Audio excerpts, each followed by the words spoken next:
This episode of Grilled is sponsored by Rationale, your leading provider in multifunctional hot food preparation equipment. Register now for a free Rationale live demo at www.rationale-online.com. Thanks for downloading Grilled. I'm Cara, editor of the Staff Canteen, and in this episode I catch up with Tom Aikens.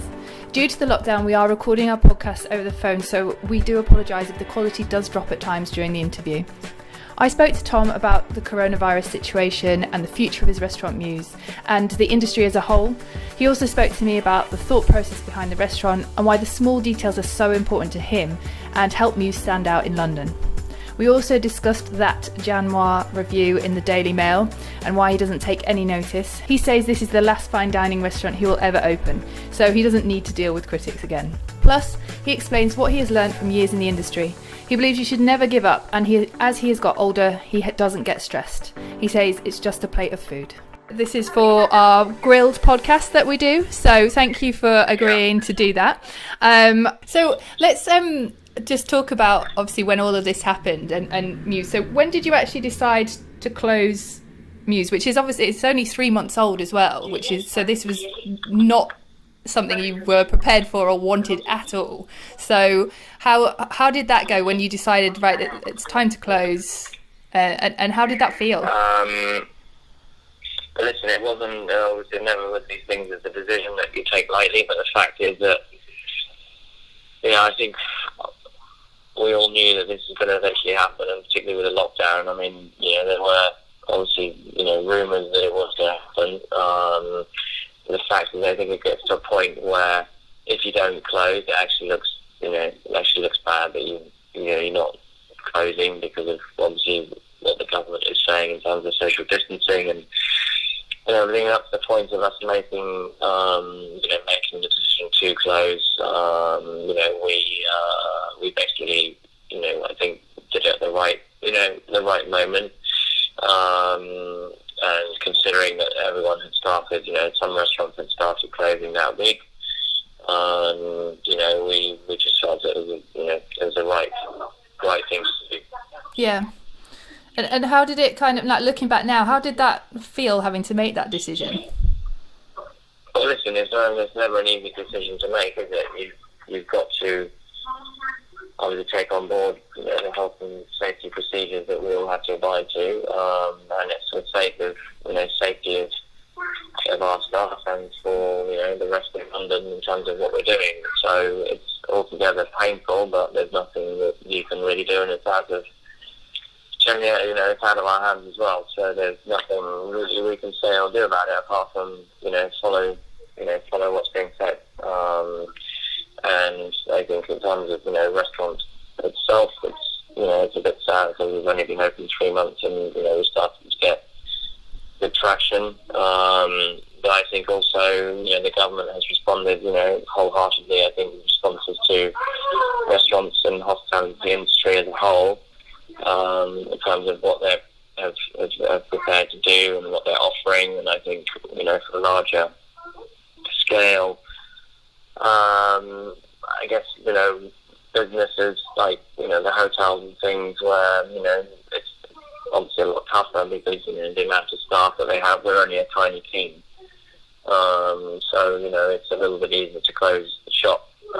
Whereas if you're a hotel with, 1,000 odd employees, it's much difficult to make these decisions and what you're going to do with, with staff. Particularly when you've had, a lot of time and energy and effort spent on training and getting people to do what you want them to do. And for a lot of restaurants and hotels, they can have to re-employ once they open again, and it's a massive headache to then have to go through all these steps and procedures all over again to get places operational again. So I think we're going to see. Once this is all over and we can all go back to work again, it again is going to be a massive struggle to get staff in, to get them trained, to get places operational again. It's going to be a huge, massive effort to get the motor and the engine starting again.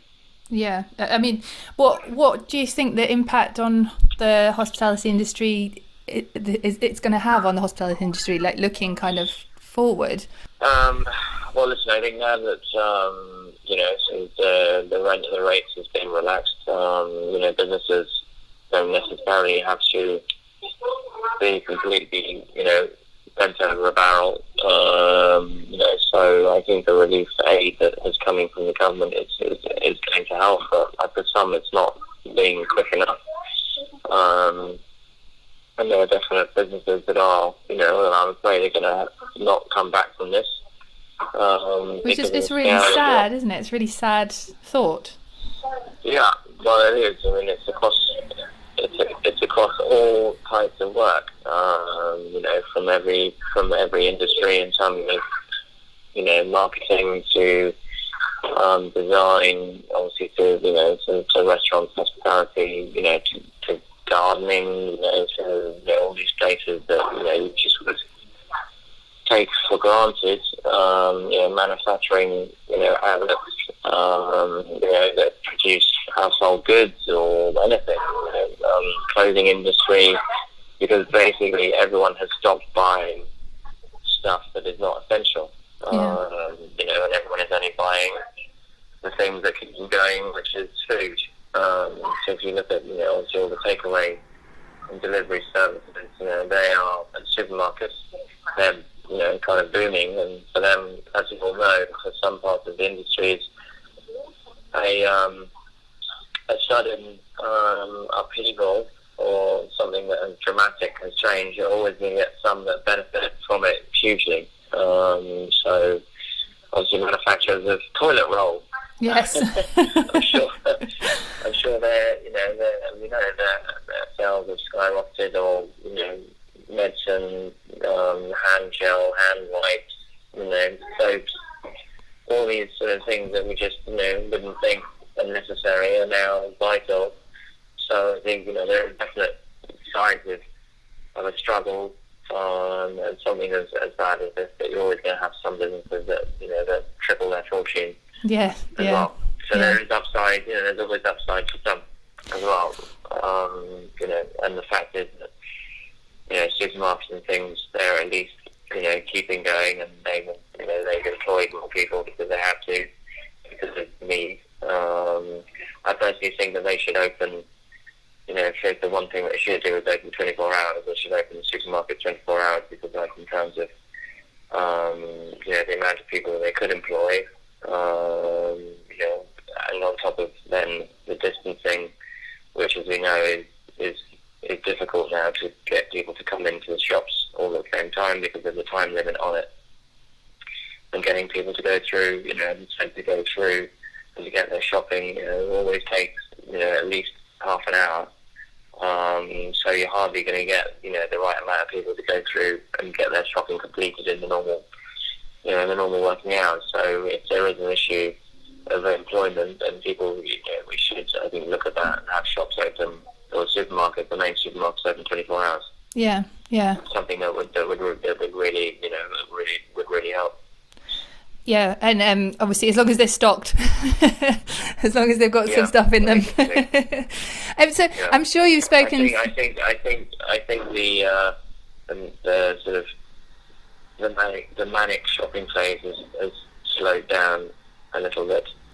Yeah, we were just getting some things off Ocado for home delivery, and it was just crazy. There was, when we first did an order, something like 8,000 people in line, and then only the weekend before it, so it was a critical point. It was up to 60,000 people to get even online to get an order through. Wow, you couldn't make that up, could you? Yeah. That is incredible. No, it's quite staggering. Yeah.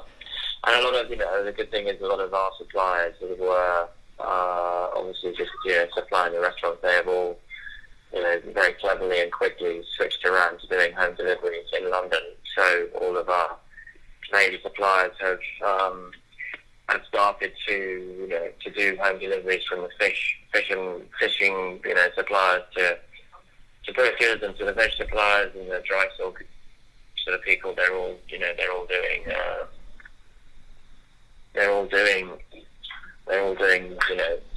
that, which is helping them. So it's great.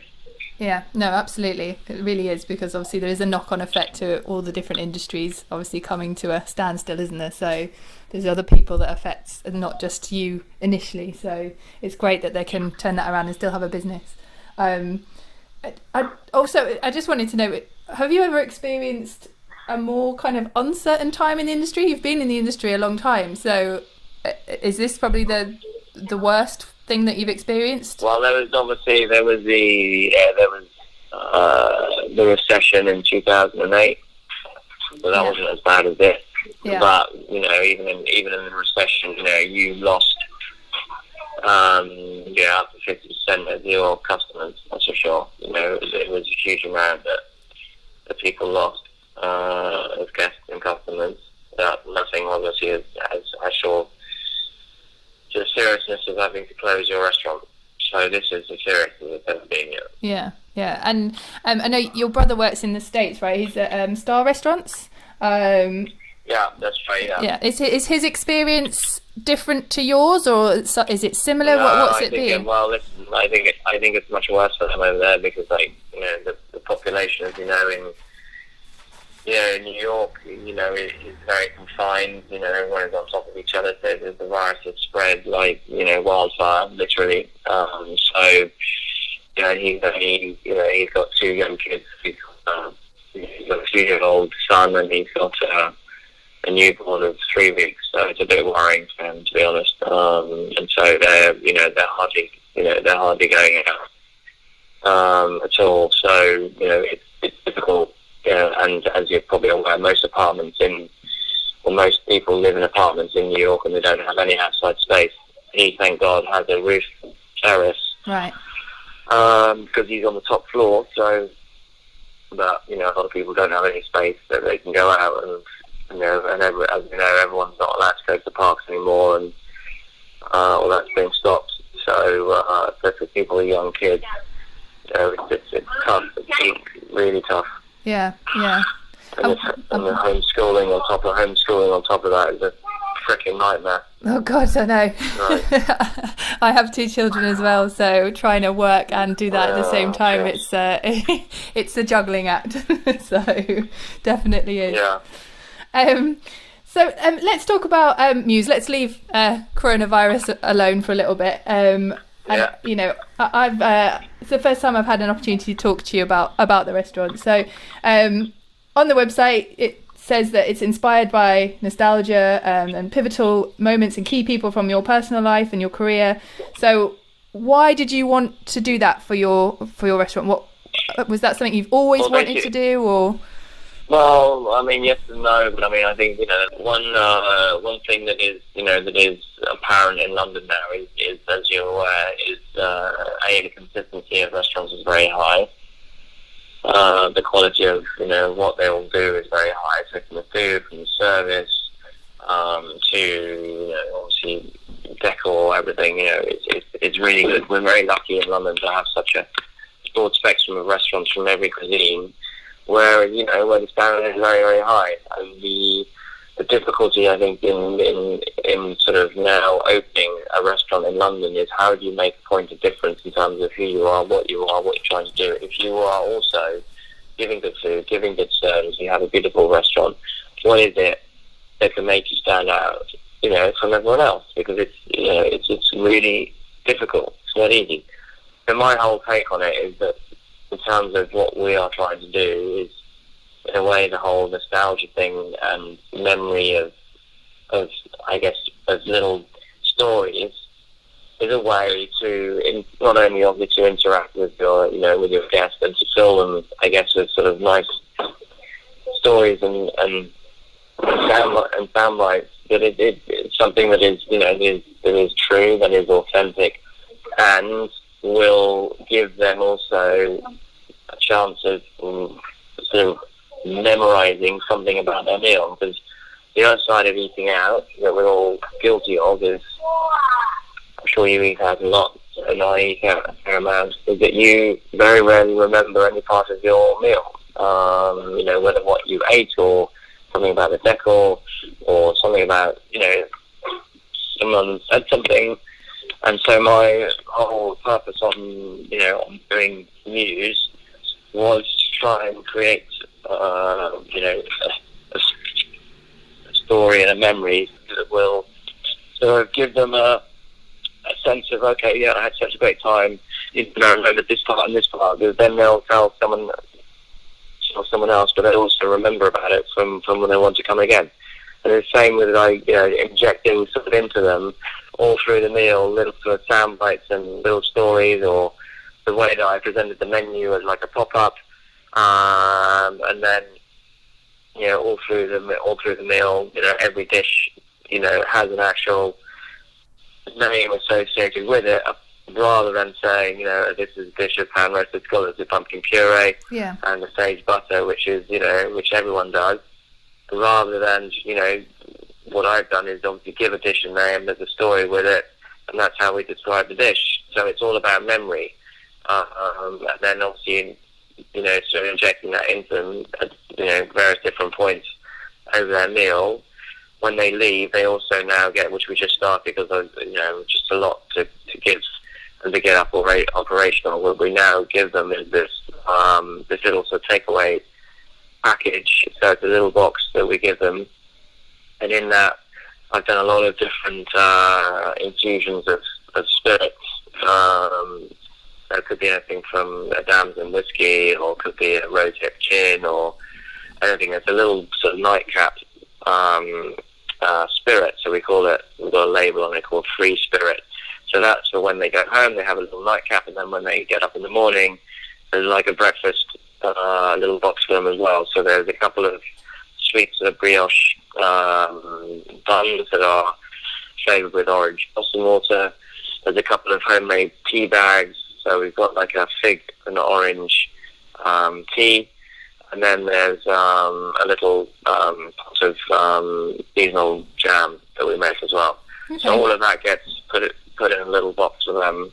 So again, it's about memory, and then it's about giving them something that they'll truly find sort of amazing and different, without without it sort of being sort of over the top. There's a lot of thought and a lot of detail.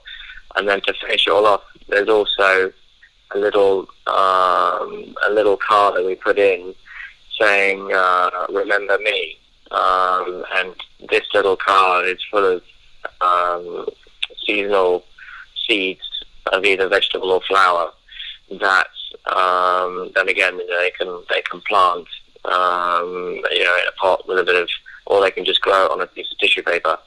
And you just add water, and it's just a little, nice thing that they can grow, something from a bit of paper that we give them. So again, it's about, creating, a memory and something that will remind them of something when they see it. Yeah. And how easy was it to choose those kind of key people and pivotal moments? Did anyone say, I'm not on the menu? Because you said obviously they're associated to names. It's just, there's everything from, my association, there could be, something from when I had,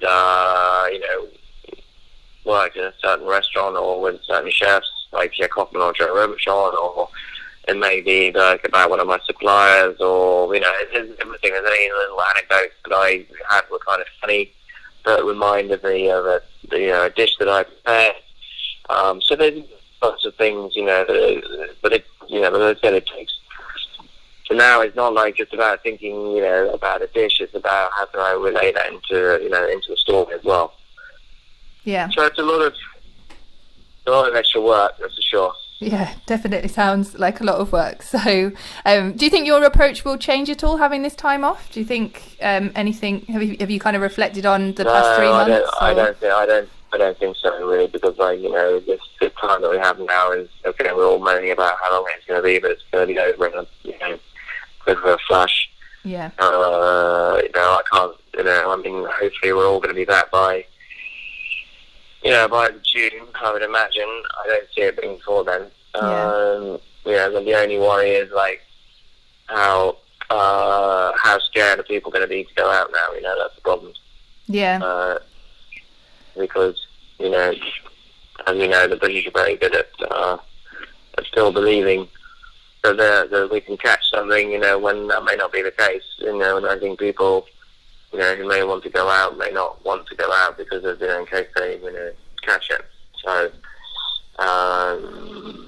so that's going to be difficult. I think that's the difficult part of what's happening now is, what is going to happen afterwards. Yeah. Because again, getting that momentum going again, getting, the traction of getting people into a restaurant, it's not easy. No, definitely not. It's almost like you're reopening all over again, isn't it? So. Yeah, well, you are practically doing that, yeah. So when you opened Muse, just talk about this a little bit. You did receive some criticism from Jan Moir's review. She was quite personal about you and like personality and the dishes. We shouldn't take that lady as a proper journalism because she's really not. Yeah. Well, I was going to say, what's your kind of response to reviews like that? And does it get any easier dealing with that criticism? I care about the ones that truly, sort of, have a real insight into, they have the skill level and the understanding of what it takes, but in terms of the important people that critique, that's what matters. People like Jan Moir, who write for a shitty newspaper like the Daily Mail, doesn't give a monkey's, to be honest, of what she thinks. Because, although, the Mail is one of the biggest selling newspapers, one of them, all press like hers, eventually is, people are going to read about it and they're going to go, okay, well, what is going on there? Why is all this fuss about this restaurant? So in a way, it's still the press, regardless of how stupidly she wrote about, what we're trying to do. And the fact is that, she's just obviously very two-faced kind of person because, because I was the one that was serving her and explaining the dishes, and she was also almost having an orgasm about the food everything we were doing. So I think she's just got her bosses to tell her to write a shitty review because it's not what she was saying in the restaurant. Yeah. Unless she is that such a two-faced person. It is interesting how she wrote her review when in the flesh, and when she was with her husband, it was completely different to what she was saying. But I don't pay no. I don't to answer your question. I don't really give a monkey's about what she's written because in the fact what she's done is just increase the awareness of what we are trying to do, and that we're trying to be different. And as we know, some people, or large collective of people, don't like people that are different or trying to do something different because they don't understand it. And but in a way, that's good because it makes people want to be more inquisitive. Bad reviews or criticism does it get easier? Does it start to make less of an impact on you the longer you've been doing it? I don't get affected by it, but I'm still nervous when the critics come in. Yeah. I'm still nervous, but the fact is that I think I've got to a point where I'm very happy with the style of food that I'm doing, and I think in terms of what responses we're getting from customers, it's them that really count. Yeah. And the fact is that they're all leaving very, very happy and saying all the wonderful things that they're saying. So that's really and of course it's lovely to have amazing reviews, and this is probably the first and last time that I'm going to get such reviews like this. I'm definitely not going to be opening another restaurant. I think I'm not going to be opening another fine dining restaurant ever again. This is the last part of the chat, so to speak. So I don't have to worry about critics again. We've kind of had them all in, and the ones that have written very good reviews. So so I'm happy. Okay. And it's interesting you said that, because I was going to say, before Muse, you've obviously had restaurants before. So Tom Aikens' restaurant in Chelsea, you've had Tom's Kitchen, kind of like brasserie styles. What is the biggest lesson you think you've learned as a restaurateur? What do you think sticks in your mind as, I definitely have learned this? Well, listen, I think the biggest lesson is never give up. Never give up. Believe what you believe in, and always, follow through to what you believe is what you should be doing. But the fact is, you always do still, have to, have to listen to, to what customers are saying. That's important. But I think in terms of, really hammer home of what you truly believe in and what you're going for. We've all had definite knocks in our careers. I've had a few, so it's just like getting back up again and dusting yourself off and going at it again. Yeah. So it can all be, as I said. I think the facts are that even with me doing these podcasts and things, it's funny, because you still get these stupid people that bring up things from 20 years ago, with like the instance of pied à terre and all this. It's just like that was freaking 25 years ago, literally, so 20 years ago. So it's just like it's ridiculous that people just keep going on stuff that is completely immaterial. Yeah. So I think the aspect of of me as a chef, I am very happy with the way I'm cooking at the minute, and I think that's just shown in the reviews. I think you get to a point where you exactly know what's going to work and what really is true to you as the food that you want to cook. And I think in terms of being settled, not only in your own sort of creativity in your place, but also it helps personally, like when you have a balanced life. That also really helps you, I think, focus more on what is in front of you as well. I think happy home, is also a happy workplace, that's for sure. Yeah. And I suppose as a chef, obviously you were the youngest to get 2 stars at 26 at Pied à Terre, and you've worked at Le Tanteclair and Joel Robuchon in Paris. So do you have a career highlight from then, or do you look kind of forward and No, I think now definitely my time when I worked with Pierre Kaufman and I worked at Joel Robuchon. There were definite highlights. It's amazing to work in those places. I worked my ass off, to get to where I am. When I was at Pied à Terre, I had a lot to prove because no one knew of me, and I was given this huge opportunity. I wasn't going to let it just, whittle away from my hands. So, I really put it out, and I got the 2 stars, which I never thought that I would. But even so, it was an amazing moment of my time to get that. But then, I had the downfall at the end of it as well. So that is also something that was completely taken away from me for other reasons as well, because the fact of what I did was a minor part of the puzzle, which no one still knows about. But it's what goes on behind. Sometimes people don't see and they don't get to hear about. But there was a whole lot of other things that were going on behind. Rather than the minor incident that happened in the kitchen. Yeah, it was a complete frame up of what was actually going on. But it's, as I said, the things of it's funny how the Chinese whispers, as we all know, you tell one person and you go along the line and 50 people later, and what comes out the other end is completely different. Yeah.